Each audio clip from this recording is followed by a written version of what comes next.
Ouais, bonjour, moi c'est Jérémy Perrin et je suis le réalisateur de Mars Express, qui est un film de science-fiction et aussi de détective privé dans le futur. Chris Roy Jacker vous attend dans votre bureau. C'est un film dans lequel on suit Aline Ruby et Carlos Rivera, qui sont un duo de détectives privés. Ça se passe 200 ans dans le futur, sur Mars, sur les premières colonies martiennes. Il y a à peu près 1 million d'habitants sur la planète. C'est ma fille, June. Elle a disparu et sa camarade de chambre aussi. Et on est dans un monde où les robots sont partout et travaillent à l'extension de la colonie et de la terraformation de Mars, comme on dit. Et dans ce contexte, Aline et Carlos ont pour mission de retrouver une jeune étudiante qui est accusée d'avoir piraté un robot, ce qui est formellement interdit dans cet univers-là. Et nos deux héros vont se rendre compte que, en plus d'eux qui la recherchent, elle est également poursuivie par des assassins professionnels. Et donc, une course contre la montre s'engage dans cette course-poursuite. Alan Turing.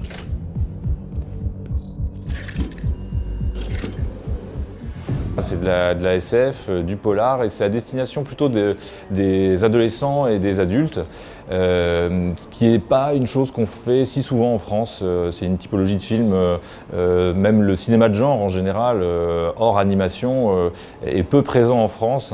Il y a des réalisateurs et des réalisatrices qui poussent pour faire ce genre de film, qui donc se fait un peu de plus en plus. En ce moment, il y a un peu quand même un vent comme ça dans le cinéma français, de cinéma de genre, mais voilà, on en est encore aux prémices, et j'ai l'impression que Mars s'inscrit dans ce mouvement-là. On a localisé l'android. Vous voyez ça? Il s'est pas laissé faire, le gars. Eh, venez voir par ici! Je comprends pas. Pourquoi? C'est un univers futuriste, donc il fallait vraiment tout inventer de A à Z. Donc c'est vraiment un truc compliqué. On s'est dit, avec Laurent Sarfati, qui est le co-scénariste du film, qu'il nous fallait une base solide de scientifiques, on va dire.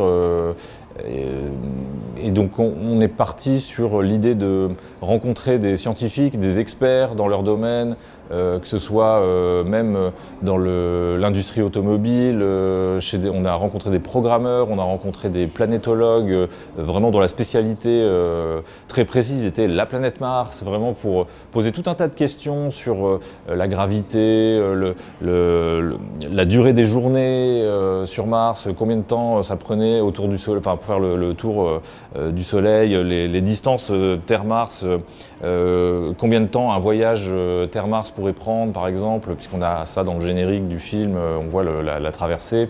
Bon, leur réponse, c'était bon, ça se passe dans 200 ans, votre film, faites ce que vous voulez, imaginez. Mais non, vous êtes des scientifiques, c'est à vous de nous dire comment ça marche. Oh non. Et donc, bref, c'est pour ça que d'ailleurs le voyage se passe pendant le générique, comme ça il y a des ellipses et on ne sait pas trop combien de temps ça prend. Moi j'imagine un truc du type 3 jours, voilà, mais aujourd'hui je crois que c'est 6 mois, voire plus, non, je sais plus. Ouais, c'est 2 ans, ouais. En plus, ça dépend de à quel moment les planètes sont alignées, quoi. Donc voilà, c'est très variable. Le processus se fait en aller-retour. Il y a des choses comme ça. C'est-à-dire qu'on avait donc une première trame de notre scénario. De là, donc, comme on sait ça va se passer sur Mars, on rencontre ces planétologues qui nous donnent leur point de vue sur, par exemple, où sur Mars même on se placerait, c'est-à-dire qu'on tenait à ce que la géographie martienne soit juste. Donc ils nous ont orientés sur Noctis Labyrinthus, donc qui est un réseau de canyons et de cratères, parce que la planète s'est faite bombarder par des astéroïdes dans le temps, quoi. Et donc c'était un moyen pour nous de savoir que ça nous fait tout de suite un décor, c'est-à-dire que régulièrement dans le film on voit qu'il y a des falaises, etc. Et ce qui permet en fait de soutenir un plafond de verre, puisqu'on est sous dôme pour se protéger des radiations. Donc voilà, on s'est raconté tout ça avec ces planétologues, et à ce moment-là on réajuste notre scénario. Parfois, ça nous est arrivé de nous poser des questions en plein cours, donc on leur a envoyé un petit mail ou un petit coup de fil. Mais de la même manière, on a donc, je l'ai peut-être dit plus tôt, discuté avec des programmeurs pour savoir quels termes utiliser, parce que dans le film, on a des questions comme ça de programmes qu'on allait nous appeler des virus, voilà. Et en fait, on nous a dit, eh bien non, en fait, ça c'est pas vraiment un virus, ça c'est plus particulièrement ce qu'on appelle un takeover. Et donc on s'est dit, ah d'accord, très bien. Donc on voulait vraiment être, j'allais dire pointu, c'est un peu exagéré, mais en tout cas juste. Et alors après, toute l'astuce, c'est de rendre ça intelligible pour le spectateur. Évidemment, il ne faut pas être dans des trucs absolument techniques, élitistes, qui seraient excluants pour les novices de toutes ces choses-là. Donc après, c'est à nous de louvoyer et de trouver le moyen de rendre ça intelligible. Mais voilà, après c'est des allers-retours comme ça, et puis au bout d'un moment, bon, quand on arrive vraiment au moment du storyboard et de la fabrication à proprement parler des images, parce que moi je n'aime pas trop dessiner avant d'avoir un script un peu bien avancé, bien bétonné, pour la simple raison que je préfère me réserver d'avoir un recul sur le scénario et sur l'image le plus possible. Et ben là, c'est le moment où on développe visuellement les idées qu'on a écrites. C'est-à-dire que je préfère que comment dire, je pense que c'est mieux de construire un univers une fois qu'on sait ce qu'on va raconter. Comme ça, toutes les idées qu'on va y mettre auront un sens relatif aux thématiques du film et non pas créer un univers et ensuite qu'est-ce qu'on raconte dans cet univers. Je pense que c'est prendre le chemin à l'envers que de faire ça. Et donc voilà, tout est fondé aussi sur le fil de notre scénario et de nos thématiques, notre sujet. Et c'est un bon moyen de maximiser visuellement, métaphoriquement, ce que contient le film en fait. Elles ont disparu ensemble. Qu'est-ce qu'elles pouvaient avoir en commun? Le proviseur, il va vous montrer l'enregistrement. J'ai essayé de l'éteindre. C'est pour ça que l'androïde se défend. Moi j'ai une formation assez multicasquette dans l'animation. J'ai fait beaucoup de métiers différents dans l'animation parce que c'est assez riche. De sorte que je puisse avoir une maîtrise comme ça des techniques et donc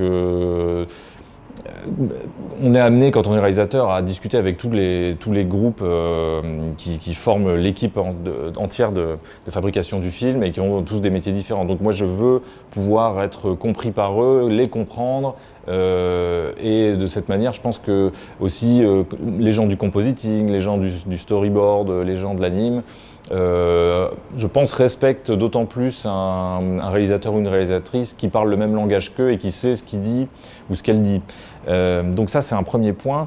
Après quoi, justement, de connaître les techniques d'animation permet aussi de se dire « Ah, peut-être que cette technique très précise va servir encore mieux le propos du film ». Et en l'occurrence, tu en parlais, j'ai vite eu l'idée de faire que les humains du film soient dessinés à la main, par des humains donc, et que les robots soient, eux, modélisés en 3D et rendus par les ordinateurs. Le rendu, c'est l'image finale. Et qui est comme ça, dans les mêmes plans, une cohabitation de deux techniques d'animation qui exprime la nature de ces personnages qui est différente, et pourtant qui cohabitent dans le même espace visuel. La 3D a ceci de particulier que les volumes sont parfaits. Et donc ça se voit dès que Enfin moi je crois que ça se voit, ou alors après pour les spectateurs qui ne sont pas au fait de ces techniques, peut-être qu'ils ne le voient pas complètement, mais je pense qu'ils doivent le ressentir, c'est que les volumes, quand ils s'animent, les robots, ils restent parfaits et cohérents. Là où un humain aura beau s'appliquer extraordinairement sur un dessin, mais il y aura toujours des petites aspérités qui rendent la chose un peu plus, à mon sens, organique en fait, et moins cernée quoi. Et donc voilà, c'était un peu l'idée, c'était de faire cohabiter ces deux esthétiques. Et par ailleurs, il y a un personnage qui navigue entre ces deux esthétiques-là, parce que c'est aussi sa thématique personnelle dans son parcours à travers le film. Construire un vaisseau spatial. Qu'est-ce que Juncho a fait à ce robot? Et de comédiens qui le sont moins, mais qui eux sont plus du monde du cinéma prise de vue réelle, ce qui est le cas de Léa Drucker qui incarne Aline, et de, par exemple, Mathieu Amalric qui joue Chris Roy Jacker, le milliardaire.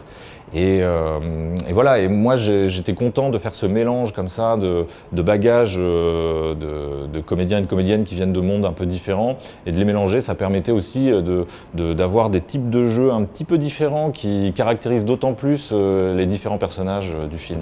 Normalement, une fois le scénario terminé, le producteur est tout seul dans son coin à chercher les financements du film, mais là Didier Crest a décidé de me faire confiance et me payer pour faire le storyboard pendant que lui faisait le montage financier. Ce qui n'est pas si souvent le cas. Généralement, on attend qu'on a une certaine somme pour se dire bon, alors là, je pense qu'on va réussir à boucler ce budget et lance-toi sur le storyboard. Et généralement, on prend plein de storyboarders différents qui font tous le film en même temps, des séquences séparées évidemment, on ne va pas leur faire deux fois les mêmes choses, donc le storyboard se fabrique très vite mais à plusieurs mains, où là moi j'étais tout seul pendant longtemps, où j'ai pu en faire un bon 2/3, mais voilà, donc ça s'est lancé là-dessus, et une fois que c'était parti, pendant les recherches de financement, un des éléments importants pour atteindre le budget nécessaire, c'est celui d'utiliser ce qu'on appelle les aides de région. C'est-à-dire qu'il y a plusieurs régions en France qui ont des dépenses culturelles à faire, et notamment dans le cinéma et dans le cinéma d'animation aussi, puisque il y a pas mal de studios qui sont implantés comme ça un peu partout sur le territoire, et c'est donc ces régions-là qui généralement ont de l'argent pour l'animation. Et donc le film s'est fabriqué dans 5 régions différentes dans toute la France, uniquement en France, il n'y a pas eu de coproduction étrangère. Et donc ça s'est étalé sur à la fois Lille avec le studio Tchak qui s'est chargé de faire la fabrication des décors, Angoulême avec le studio Borderline qui s'est chargé de faire quelque chose comme 60%, 50%, je ne sais plus bien les stades de l'animation 2D. Gaoshan à La Réunion qui s'est chargé de la modélisation et de l'animation des robots 3D et des véhicules. Il y a également Amopix qui est arrivé en phase finale parce qu'eux ils se chargeaient du compositing, donc c'est vraiment une étape finale de fabrication, c'est là où on récupère et les animations et les décors et qu'on les assemble parce que les deux éléments sont faits séparément, et eux ils étaient à Strasbourg. Et puis je suis bien content, donc qui était à Paris, le studio dans lequel moi je travaillais et qui était un petit peu le studio de départ et qui chapeautait un peu tous les autres. C'était là qu'on centralisait le travail de chaque studio pour la fabrication finale, quoi. C'est assez bizarre parce que vraiment j'étais enfermé pendant 5 ans sur ce film, la tête dans le guidon, j'ai plus aucun recul dessus. Moi mon rapport émotionnel au film est assez particulier, je sais plus si le film fonctionne, si la courbe émotionnelle qu'on avait prévu avec Laurent et avec toute l'équipe est toujours là. Mais grâce aux avant-premières qu'on a pu donner et au retour que j'ai eu des spectateurs, malgré tout, je commence à revivre l'expérience du film à travers les yeux des autres. J'ai fait quand même quelques séances comme ça où j'ai re-regardé le film avec des spectateurs qui ne l'avaient jamais vu, et je les entendais rire aux bons endroits, les sentir un peu retenir leur souffle à certains autres, et c'est des moments qui étaient voulus comme tels. Et ça, c'est vrai que c'est un vrai plaisir. Et surtout, après, j'ai des retours. On fait beaucoup de questions-réponses après projection. Et comme ça, là, il y a beaucoup de gens qui restent à ces moments-là, ce qui n'est pas obligé. Ils peuvent aussi tout à fait partir, mais finalement, ils restent et ils ont plein de questions, ils ont plein de retours souvent très positifs. Donc, ouais, ça, c'est vraiment très agréable. Là, c'est particulier. J'étais content. Les équipes de Borderline, justement, ont pu venir et ont aimé le film, j'ai l'impression. J'espère qu'ils sont fiers d'eux, parce qu'il y a de quoi l'être. Que ça donne des robots lâchés en liberté. Écartez-vous! Missile! Il faut voir ce film parce que c'est pas un type de film qu'on fait si souvent en France, hein, et je parle pas seulement d'animation. C'est encore plus vrai pour l'animation parce que on fait pas. Il y a eu des films d'animation de science-fiction, mais il y en a tous les 15-20 ans. C'est rare. Et à chaque fois, c'est compliqué de faire ce genre de film-là. En ce moment, comme je le disais plus tôt, il y a un vent dans le cinéma français en général qui est celui de pousser un peu le cinéma de genre en avant. Et il faut aussi que le public soutienne ça, si on veut qu'on puisse continuer d'en faire d'autres, voire des mieux évidemment, hein, et que moi j'essaye d'ouvrir cette porte-là avec quelques camarades de l'animation et du cinéma en général, mais ce qu'on veut, c'est pas fermer cette porte derrière nous. On a eu cette opportunité-là. Maintenant, il faut que cette porte s'ouvre encore plus grande pour accueillir encore d'autres gens, des générations nouvelles de réalisateurs et de réalisatrices, tout ça. Faut ouvrir ces portes en grand. J'arrive, Aline!